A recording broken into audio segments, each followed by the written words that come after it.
vai lá, tira uma moto zero, a conquista é o sonho, não sei o que, e depois fica fazendo isso. Às vezes não sabe a consequência. Eu queria fazer uma pergunta polêmica agora. Eita, nós gostamos disso, hein? O randandandandan. Explica aí o que acontece aí se ficar toda hora no randandandandan. Em moto grande. Tanto Moto faz, grande. na pequena, na grande. Aonde que leva o... Agradece, leve a hora que pode. A gente tá falando de muita gente fazendo isso, eu vejo muito. Não tô julgando ninguém, tá? Cada um. Sim, Cada um sim. faz o que quer. Mas a gente vê muita gente que nem...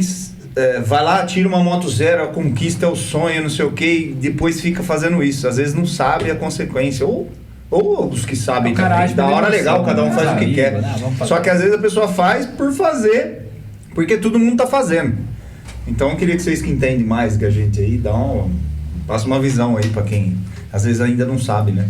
O cara que deixa essa moto fazendo o randandan aí, eu acho que assim, Não, porque tem- quase que a mesma coisa do cara usar a moto na pista no último ali. Não, vamos dizer acho assim. que na porque- pista gasta menos. Não, é que... Tipo, Não, eu quero, na não pista, eu quero dizer track day mesmo, se o cara exige. Não, porque quando você tá em circuito andando, como tem movimento, tá resfriando o Tá óleo, circulando. tá circulando Verdade. arrefecimento, tudo. Totalmente. O cara faz isso parado ou empinando, É só a rotação do não tá fazendo a mesma coisa, não tá resfriando como deveria.